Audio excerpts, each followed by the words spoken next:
Perhatian dan kasih sayang Ayu Ting Ting kepada Bilqis Humaira Razak benar-benar tak bertepi. Setelah melewatkan detik-detik ulang tahun ketiga anak hasil pernikahannya dengan Henry Baskoro di Tanah Suci Mekah 28 Desember, minggu kemarin pesta dan syukuran kembali dihelat. Memilih tempat di ballroom sebuah hotel mewah di kawasan Depok, Ayu benar-benar memanjakan buah hatinya dengan pesta ulang tahun ala princess. Untuk semakin menyenangkan hati anaknya, pelantun sang balado pun turut pula mengenakan kostum Putri Frozen lengkap dengan wig berwarna kuning. Belasan balon dan pernak-pernik negeri hayangan menyempurnakan hajatan. Puas, alhamdulillah lancar. Ini idenya udah lama banget dan emang udah direncanainnya lama gitu. Jadi baru terrealisasikan memang pas pulang umroh gitu. Saya pengennya tuh penuh gitu, balonnya tuh dari atas tuh. Tapi kan ini terlalu tinggi jadi susah. Tapi ya udahlah, namanya anak-anak udah ngeliat balon banyak udah seneng. Kejutan dan kegembiraan untuk Bilqis tak berhenti sampai di situ. Surprise untuk anaknya yang baru berusia 3 tahun hadir dalam bentuk kedatangan Romaria, penyanyi kesukaan Bilqis. Tak ketinggalan boneka hidup adaptasi tokoh Avenger. Karena Bilqis suka banget sama Romaria. Karena tahun kemarin, 2 tahun lalu waktu Bilqis 1 tahun, Roma nggak bisa datang karena Roma ada acara. Pas sekarang Roma datang, alhamdulillah. Tadi juga Roma juga nyanyi, terima kasih banyak Roma. Pokoknya makasih. Suasana pesta semakin meriah dengan kehadiran para tamu.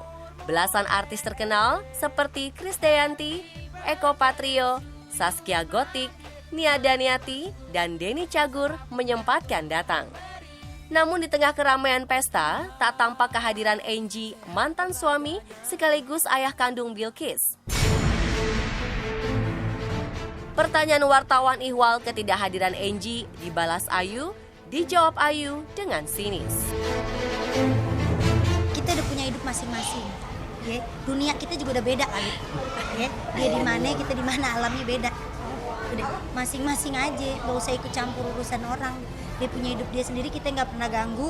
Tolong jangan ganggu hidup kita gitu aja. Simple ya nggak? Masa iya mau gue bahas lagi? Keadaan yang semakin menegaskan bahwa Ayu tak lagi membutuhkan Angie untuk membesarkan Bilqis seorang diri. Biar Bilqis sehat, pastinya panjang umur. Sehat itu paling penting, panjang umur. Bahagia, jadi anak baik, anak yang sayang sama orang tua, terus bisa jadi anak yang jauh lebih sukses.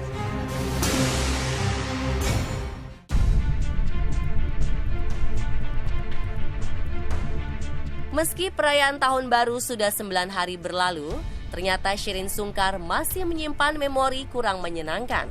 Bukan karena ia tak mendapatkan job atau sedang ada masalah dengan sang suami. Usut punya usut, rupanya Shireen kesal dengan suara bunyi petasan yang menggelegar di sekitar tempat tinggalnya.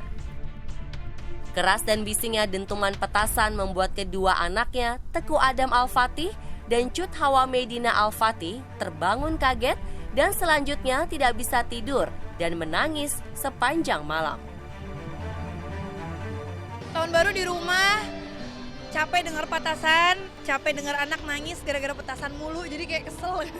Nangis lah, kaget-kaget kan bayi, belum tahu kembang api, belum tahu apa, tidur malah aduh berisik banget, pusing.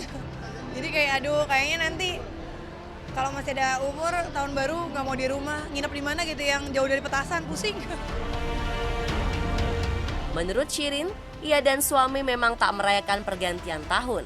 Itulah sebabnya mereka tidur lebih cepat, namun suara petasan membuat semua menjadi kacau. Jam 10 udah pada tidur tapi ya bangun-bangun karena kan aduh berisik banget, belakang rumah aku benar-benar kembang api petasan di mana-mana kan. Jadi kasihan babynya nangis mulu. Iya, aku susuin terus. Kakaknya Adam juga nangis terus sampai besokannya kerengki karena malamnya kurang tidur. Kejadian ini memberikannya pelajaran karena tak mungkin bisa melarang orang lain merayakan pergantian tahun. Ia akan memilih tempat aman dan sunyi saat perayaan tahun baru tahun-tahun mendatang.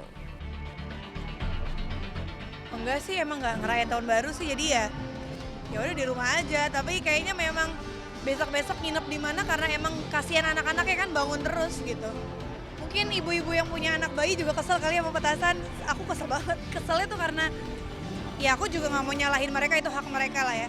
Yang nyalahin petasan segala macam. Cuman mungkin besok-besok akunya harus lebih pinter, misalnya tidur nginep di mana lah gitu, yang di hotel atau di mana yang nggak kedengeran petasannya gitu.